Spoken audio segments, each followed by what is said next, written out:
today we're going to discuss some general aspects of periodontal treatment. The treatment of periodontitis ranges from a very simple approach requiring 1 or 2 visits to a more complex and prolonged therapy in more advanced cases. In order to better understand the rationale for periodontal therapy, let us use an analogy of a house which is being destroyed by fire. In case of such an event, you would first have to extinguish the fire. Secondly, you would have to remove all the hazardous material which may have contributed to the fire, clean the debris, and then assess the resulting damage. After assessing the damage, you would then decide to reconstruct the house by choosing the appropriate building materials. And lastly, you would be designing a long-term maintenance meant to prevent future disasters. Let us now compare periodontal therapy to the above scenario. In any dental treatment plan, the dentist has to first address any emergent problems, such as infection, pain, abscesses, hemorrhage, and so forth. If no emergent problems are present, the treatment will be proceeding in 3 distinct phases. The first phase is referred to as initial therapy. This is essentially a non-surgical approach which is aimed at the elimination of causative, otherwise known as etiologic factors. It is similar to removing the debris after the fire around the house. This approach is generally used prior to a more complicated treatment or in instances when the complicated treatment is not recommended. What are then the aspects of initial therapy? The dentist always has to start with oral hygiene instructions, teaching the patient techniques and effective plaque removal, such as good brushing techniques, flossing, and in smoking, consultation in tobacco cessation. The second phase is scaling and root planing, which is designed to remove the bacterial biofilms covering the teeth, as well as the outer layer of infected cementum covering the root. These slides demonstrate patient's tissue before and following calculus removal. Please note that the gum swelling has been considerably reduced and the color of the gums has changed from red, indicating inflammation, to coral pink, more consistent with health. This scaling may be accomplished either via using hand instruments such as curettes or ultrasonic cleaners, which are particularly effective in breaking large chunks of calculus and removing extrinsic stain from coronal surfaces of teeth. Initial therapy also involves a removal of contributing factors which may facilitate bacterial plaque accumulation and prevent the patient from exercising effective oral hygiene. Those would include removal of poorly fitted restoration which create ledges beneath the gum lines, reshaping over bulky crowns. These 2 images illustrate the removal of overhanging margins of a crown and a shortening of a pontic in a bridge. In both cases, the objective is to facilitate an effective plaque removal by the patient. The initial therapy also includes possible antimicrobial therapy such as mouth rinses containing fluoride, cetylpyridinium chloride, or chlorhexidine, and possibly short-term antibiotics treatment intended to reduce periopathogens. Many patients wonder why antibiotics cannot be used routinely in the treatment of periodontal disease. Since periodontal disease is a chronic condition, it would require a prolonged treatment with antibiotic therapy, and that could lead to other problems, such as overgrowth of fungal infections or other pathogens. So generally speaking, indications for antibiotic therapy are for short-term therapy, and they include prophylactic coverage prior to treatment to prevent postoperative infection in immunocompromised patients or patients with prosthetic heart valves, acute infection such as acute abscesses. They include refractory periodontitis, aggressive periodontitis, dental implant replacement, guided tissue regenerations, osseous grafts, and short-term antibiotic therapy can also be used in treatment as an adjunctive to treatment of advanced periodontitis with severe bone loss. Initial therapy may also include bite adjustment to equalize the biting forces so that the occlusal pressure is evenly distributed on both the right and left sides.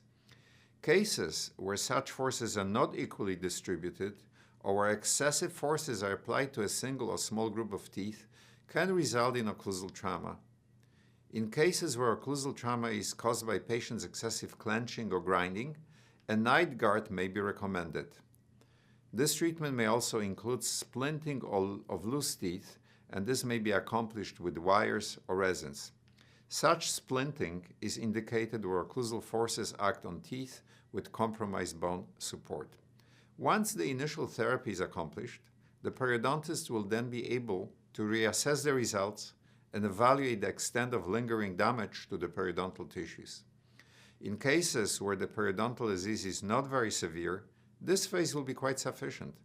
The outcome of this phase is then evaluated, and at times this approach alone may be sufficient to treat the condition. However, frequently, the surgical approach may become necessary. One of the main advantages of periodontal surgery is the ability of the clinician to gain adequate access to the tooth supporting structures beneath the gum margin. By retracting a flap of gum tissue demonstrated in this picture, the dentist is then able to directly visualize and remove the tartar covering the root surface, as well as the outer layer of infected cementum in a more effective manner.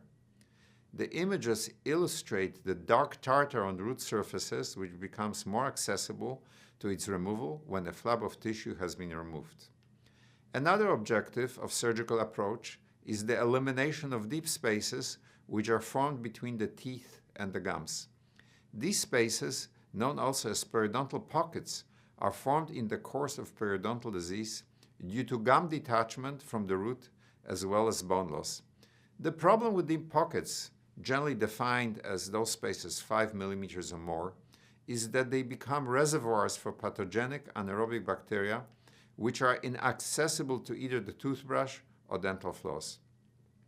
The elimination of these pockets is often accomplished by the apical repositioning of the gum tissue, thereby exposing more of the tooth structure. It is therefore not unusual for patients to experience a transient increase to thermal sensitivity following such a surgery. Furthermore, retracting flaps of gum tissue enables the dentist to recontour jagged areas of bone formed during bone resorption in periodontal disease. Sites where bony defects have formed may be augmented with various forms of bone grafts taken from human or animal or synthetic materials to recreate the loss or compensate the loss of periodontal support. This phase is equivalent to rebuilding the destroyed portion of the house which we have discussed earlier. In these images, hopeless teeth have been extracted and the remaining bony sockets have been filled with bone graft material. The graft material helps in bony ridge preservation, thereby leaving adequate bone to accommodate subsequent implant placement. Some periodontal conditions result in damage to soft tissue without affecting the periodontal ligament or other tooth supporting structures. These conditions are collectively referred to as mucogingival problem. An example of a mucogingival problem in a case of a gingival recession where the zone of keratinized tissue surrounding the tooth is insufficient to dissipate the muscle pull during speech or mastication. In such instances, the receded area is augmented by a gum graft, generally taken from the palate or animal tissues. Last but not least, we now have the ability to place implants to replace unsalvageable lost teeth. Implant placement is usually a two-step procedure. The first part involves the surgical placement of the implant inside the bone, which subsequently osseointegrates with it. This part essentially becomes the root of the tooth. The second part of the treatment involves recreating the crown of the tooth by placing a post and core inside the implant and manufacturing a porcelain crown which is fitted and cemented on top of the core. The maintenance phase is perhaps the most important aspect of therapy. It requires regular visits by the patient to a dentist following an active treatment at regular intervals, involving reinforcement of good oral hygiene habits, performing dental prophylaxis, and addressing any potential emerging problems in a timely manner. Research both in the US and Scandinavian countries has indicated that the regular maintenance is required for sustaining good oral health as well as keeping positive outcome of previous periodontal therapy. In some instances, yearly visit by patients to the dental office will suffice, but in others with history of more severe periodontitis, a 3-month interval may be required. These visits are meant to reinforce good oral hygiene, remove plaque and calculus, and intervene in a timely fashion in instances of disease recurrence. Multiple studies have proven that without such frequent and regular visits, periodontal condition, especially in patients with high susceptibility, will continue to deteriorate.